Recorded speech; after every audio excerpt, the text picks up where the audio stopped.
So hello all my dear friends, I hope आप सभी बहुत अच्छे होंगे। तो आज का जो टॉपिक हम लर्न करने वाले हैं उसका नाम है 14 प्रिंसिपल्स ऑफ मैनेजमेंट, जिसको हेनरी फेयोल्स ने दिया था। तो क्या है ये 14 प्रिंसिपल्स ऑफ मैनेजमेंट और ये क्यों ज़रूरी हैं, आज के टॉपिक में हम डिस्कस करेंगे। हेनरी फेयोल जी ने 14 प्रिंसिपल्स ऑफ मैनेजमेंट क्यों दिए, ताकि हम इन प्रिंसिपल्स को फॉलो करते हुए किसी ऑर्गेनाइजेशन को बेहतर तरीके से रन कर पाएँ, इफ़ेक्टिवली और स्मूथली ऑर्गेनाइजेशन काम कर सके। इसलिए ये 14 प्रिंसिपल इंट्रोड्यूस किए गए। तो चलिए देखते हैं क्या है ये 14 प्रिंसिपल्स। हेनरी फेयोल कौन थे? एक मैनेजमेंट थियोरिस्ट थे जिन्होंने ये 14 प्रिंसिपल इंट्रोड्यूस किए थे। क्यों किए थे? ताकि ऑर्गेनाइजेशन इफ़ेक्टिवली और स्मूथली वर्क कर सकें। ये जो 14 प्रिंसिपल हैं ये यूनिवर्सली एक्सेप्टेड प्रिंसिपल्स हैं। मींस चाहे वो किसी भी तरीके की ऑर्गेनाइजेशन हो, whether it's small, medium, large, हर तरीके की ऑर्गेनाइजेशन में ये जो प्रिंसिपल्स हैं उसको फॉलो किया जाता है ताकि वो ऑर्गेनाइजेशन बेहतर तरीके से वर्क कर पाए। ठीक है, तो क्या है ये 14 प्रिंसिपल, आइए देखते हैं। फर्स्ट है division of work, then authority and responsibility, discipline, unity of command, unity of direction, subordination of individual interest, remuneration, centralization and decentralization, a very important concept, then scalar chain, order, equity, stability of tenure, initiative, aspirate the corp। ये हैं आपके 14 principles of management जो कि हर एक organisation follow करती है और करना चाहिए ताकि वो अच्छी तरीके से काम कर पाए, रन कर पाए। तो फर्स्ट हमारा प्रिंसिपल है division of work. Division of work, जैसा कि आप नाम से देख पा रहे हो, काम को बांट देना, यानी कि जो भी वर्क है उसको छोटे छोटे पार्ट्स में डिवाइड कर देना, इसी को कहते हैं डिवीजन ऑफ वर्क। और ये जो पार्ट्स हैं उसको उन एम्प्लॉयज़ को असाइन कर देना जो एम्प्लॉयज़ उस काम को करने की स्किल्स रखते हैं और उसमें बिल्कुल एक्सपर्ट हो, है ना। तो क्या किया हमने, वर्क को छोटे छोटे पार्ट्स में डिवाइड कर दिया और उनको एम्प्लॉयज़ को असाइन कर दिया जो उस काम को करने में एक्सपर्ट हैं और उनके पास में रिक्वायर्ड स्किल्स हैं।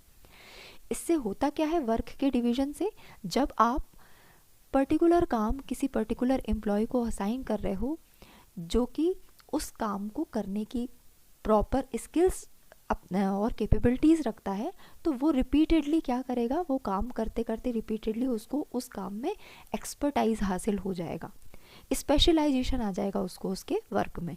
अब स्पेशलाइजेशन से होगा क्या, स्पेशलाइजेशन इम्पॉर्टेंट क्यों है, इससे स्पीड इंक्रीज होती है।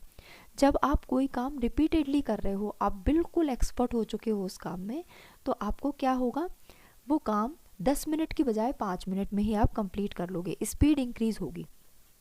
एंड ऑल्सो क्वालिटी इम्प्रूव होती है। क्वालिटी कैसे इम्प्रूव होती है, जब बिल्कुल एक्सपर्ट हो जाते हैं हम किसी काम को करने के लिए, तो वहाँ पर एरर्स या मिस्टेक्स के चांसेस बहुत रिड्यूस हो जाते हैं। इस वजह से क्वालिटी जो है वो इम्प्रूव होती है। स्पेशलाइजेशन इसलिए इम्पॉर्टेंट होता है, राइट। आई होप क्लियर होगा। एग्जाम्पल, आपने अकाउंटिंग का वर्क जो है वो अकाउंटेंट को असाइन कर दिया एंड मार्केटिंग का वर्क है वो मार्केटर को असाइन कर दिया। जो जिस चीज़ में एक्सपर्ट है आपने उस व्यक्ति को वो काम असाइन कर दिया, राइट। इसी का मतलब होता है division of work according to this principle. Next principle क्या है, नेक्स्ट प्रिंसिपल है authority and responsibility. Another very important concept. Authority का क्या मीनिंग होता है, पावर। अथॉरिटी का क्या मीनिंग होता है, पावर टू गिव ऑर्डर्स, है ना। आपके पास में वो पावर है, अगर आप मैनेजर हो किसी फॉर्म में, आपके पास में वो अथॉरिटी है या आपके पास में वो पावर है कि आप अपने सबऑर्डिनेट्स को ऑर्डर दे सकते हो, ये कहलाता है अथॉरिटी। वहीं रिस्पॉन्सिबिलिटी का क्या मतलब होता है, ड्यूटी या obligation to perform the task या वर्क, यानी कि आपको कोई टास्क असाइन किया गया है, आपको कोई काम दिया गया है करने के लिए विद इन डेडलाइन, आपको उस काम को करके कंप्लीट करके देना है। ये आपकी क्या है, रिस्पॉन्सिबिलिटी है, ड्यूटी है आपकी कि आपको वो काम करके देना है टाइम के अंदर। ठीक है, तो ये दोनों चीज़ें हैं, अथॉरिटी एंड रिस्पॉन्सिबिलिटी। अब फेयोल के प्रिंसिपल के अकॉर्डिंग क्या कहा गया है कि इन दोनों के बीच में एक प्रॉपर बैलेंस होना चाहिए, और ये दोनों क्या होती हैं, को एग्जिस्टिंग होती हैं, यानी कि दोनों साथ में एग्जिस्ट करती हैं। अगर अथॉरिटी है तो रिस्पॉन्सिबिलिटी भी होगी, रिस्पॉन्सिबिलिटी है तो अथॉरिटी भी होगी। If authority is given to someone, he should also be made responsible. In the same way, if anyone is made responsible for any work, he should also have concerned authority. दोनों साथ में exist करती हैं और इन दोनों के बीच में एक प्रॉपर बैलेंस का होना ज़रूरी है अकॉर्डिंग टू दिस प्रिंसिपल। एक एग्जाम्पल से समझिए, एक सेल्स टीम मैनेजर है, उसके अंडर एक टीम काम कर रही है, सेल्स टीम काम कर रही है। उन्होंने क्या किया, ऑर्डर प्रोवाइड किया अपनी टीम को कि हमको मंथ के एंड तक 20% सेल इंक्रीज़ करके देनी है, ये हमारा टारगेट है, और ये उन्होंने ऑर्डर किया, ये उनकी अथॉरिटी है, उन्होंने ऑर्डर दिया कि मुझे ऐसा काम चाहिए। अब टीम जो है वो परफॉर्म करके वो टास्क देगी, इस चीज़ की रिस्पॉन्सिबिलिटी भी मैनेजर की होगी कि रिज़ल्ट या आउटपुट निकल के आ रहा है या नहीं, इस चीज़ के लिए रिस्पॉन्सिबल भी वो टीम मैनेजर होगा। उसके पास ऑर्डर देने की अथॉरिटी है तो रिज़ल्ट के लिए भी उसकी रिस्पॉन्सिबिलिटी उसी मैनेजर की होगी, राइट। तो ये होती है अथॉरिटी और रिस्पॉन्सिबिलिटी के बीच का एक प्रॉपर बैलेंस जो कि किसी भी ऑर्गेनाइजेशन में होना नेसेसरी होता है। नेक्स्ट प्रिंसिपल है डिसिप्लिन। इस डिसिप्लिन से आप क्या समझते हो, समय पर अपना काम कंप्लीट करना, ऑर्डर्स को फॉलो करना, कमिटमेंट्स को फॉलो करना और हायर अथॉरिटीज़ की रिस्पेक्ट करना, इसी को हम कहते हैं डिसिप्लिन। तो this principle states that employ should respect their managers and follow their orders. Employees को क्या करना चाहिए, अपने जो मैनेजर्स हैं उनको रिस्पेक्ट करना चाहिए और उनके ऑर्डर्स को फॉलो करना चाहिए, इसी को हम डिसिप्लिन कहते हैं। Sincerity and obedience. सिंसियरिटी यानी कि सिंसियर तरीके से अपने काम को कंप्लीट करना, अपने कमिटमेंट्स को कंप्लीट करना, और ओबीडियंस यानी कि ऑर्डर्स को फॉलो करना बिना रूल्स और रेगुलेशंस ब्रेक किए। अपनी अथॉरिटी को रिस्पेक्ट करना, जो भी कंसर्न्ड अथॉरिटी है उसे रिस्पेक्ट करना। Employ should follow rules regulations and follow their commitments. Example देखिए, एडहेरिंग टू वर्किंग आवर्स मतलब समय पर ऑर्गेनाइजेशन में एंटर करना और समय पर अपने ऑर्गेनाइजेशन को लीव करना। एक वर्किंग आवर जो मैंडेटरी होते हैं वो कंप्लीट करना, अपने जो असाइनमेंट्स हैं उनको कंप्लीट करना टाइम पर, और रूल्स को फॉलो करना, ये सारी चीज़ें डिसिप्लिन कहलाती हैं। आई होप क्लियर है। तो नेक्स्ट जो हमारा प्रिंसिपल है वो है unity of command.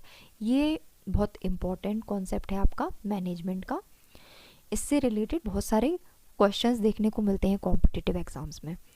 Unity of command का क्या मीनिंग होता है, this principle states that an employ should receive orders and can be accountable to only one boss.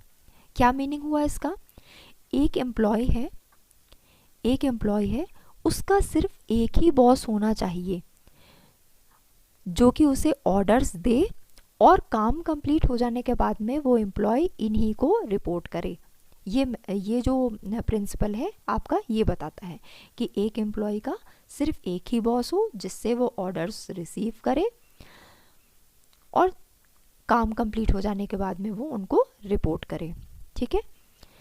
अब अगर ऐसा नहीं हुआ, मान लीजिए एक एम्प्लॉय के दो बॉसेस हैं या दो सुपीरियर्स हैं, ये बॉस 1 है, ये बॉस 2 है।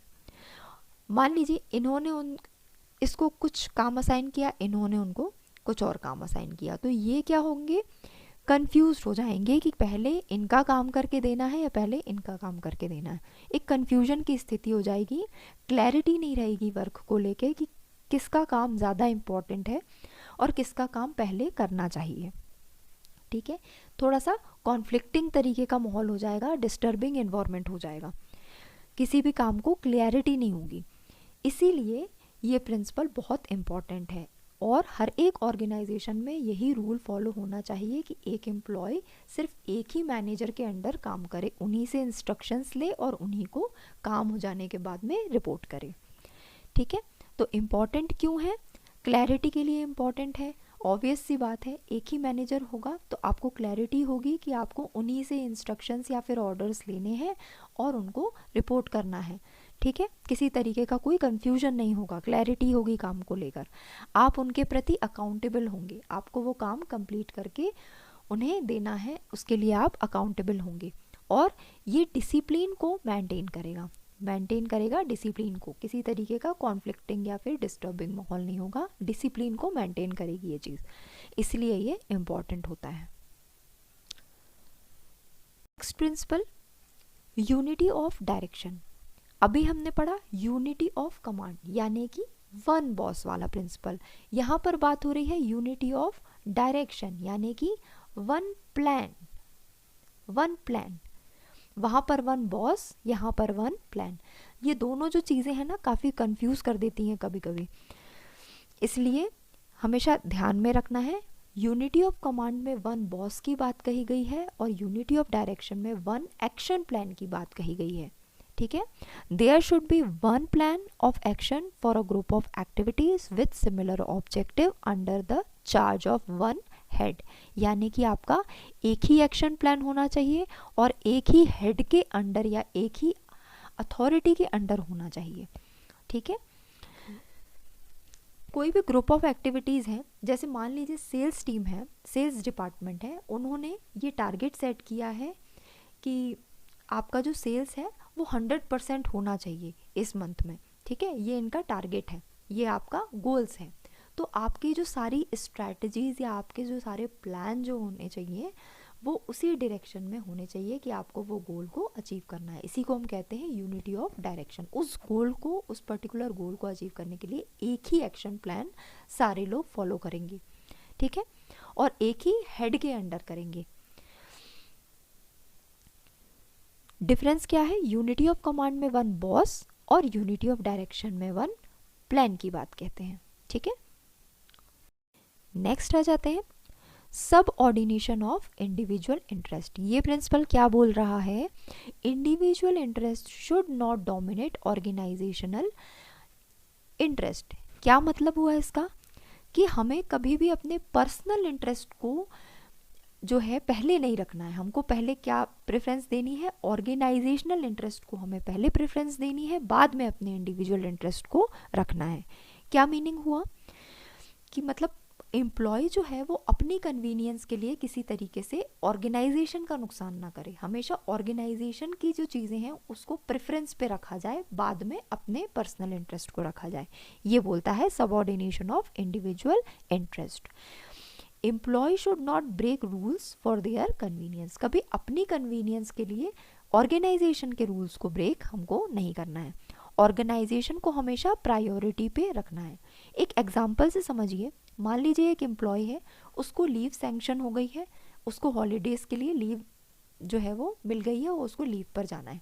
बट अर्जेंटली क्या हुआ, कुछ ऐसे प्रोजेक्ट आ गया कि उनको अर्जेंटली डेडलाइन के अंदर वो प्रोजेक्ट को कंप्लीट करके देना है। तो एम्प्लॉय को क्या करना चाहिए? पहले उस अर्जेंट सिचुएशन में ऑर्गेनाइजेशन का जो इंटरेस्ट है, मतलब ऑर्गेनाइजेशन की जो नीड है उस समय में कि आपको वो प्रोजेक्ट कंप्लीट करना है, तो उसको अपनी लीव्स को कैंसिल आउट करके वो प्रोजेक्ट को काम करके कंप्लीट करके देना। इसी को कहते हैं अपना पर्सनल इंटरेस्ट बाद में रखना, पहले अपने ऑर्गेनाइजेशनल इंटरेस्ट को प्रेफरेंस देना। नेक्स्ट जो प्रिंसिपल है वो है रिम्यूनरेशन। रिम्यूनरेशन यानी कि जो एम्प्लॉय है वो किसी ऑर्गेनाइजेशन में काम क्यों करता है, ऑर्गेनाइजेशन में अपनी जो भी सर्विसेज वो रेंडर करता है, ऑर्गेनाइजेशन उसके बदले में उसको कुछ ना कुछ पे करता है, इसी को हम कहते हैं रिम्यूनरेशन। तो इस प्रिंसिपल के अकॉर्डिंग एम्प्लॉय को फेयरली जो है वो पे करना चाहिए। जो भी वो काम कर रहे हैं उस काम के हिसाब से जो भी फेयर पेमेंट है वो उनको मिलना चाहिए अकॉर्डिंग टू दिस प्रिंसिपल। अब ये जो पेमेंट है वो फेयर होनी चाहिए, सेटिस्फैक्ट्री होनी चाहिए, जो उनकी नीड्स को सेटिस्फाई कर सके, और रिवॉर्डिंग होनी चाहिए। उनको ये सेंस ऑफ फीलिंग होना चाहिए कि मुझे इस ऑर्गेनाइजेशन में काम करने के लिए रिवॉर्ड के रूप में वो रिम्यूनरेशन दिया गया है, ठीक है। अब ये इम्पॉर्टेंट क्यों है? ये मोटिवेशन इंक्रीज करने के लिए इम्पॉर्टेंट है। ऑब्वियस सी बात है, आप किसी ऑर्गेनाइजेशन में काम कर रहे हो, उसके बदले में आपको कुछ भी नहीं पे किया जा रहा, तो आप क्या मोटिवेटेड रहोगे आगे और काम करने के लिए? नहीं रहोगे। तो मोटिवेशन के लिए ये बहुत इम्पॉर्टेंट चीज़ है, और जॉब सेटिस्फैक्शन के लिए ये बहुत इम्पॉर्टेंट है। तो हमने अभी तक डिस्कस कर लिए हैं 7 प्रिंसिपल्स। आई होप आप सभी को कॉन्सेप्ट एकदम क्लियर होंगे। अगर फिर भी कुछ डाउट हो तो you can ask me in the comment section. बाकी के जो रिमेनिंग 7 प्रिंसिपल्स हैं वो हम इस वीडियो के नेक्स्ट पार्ट में डिस्कस करेंगे। Thanks for watching.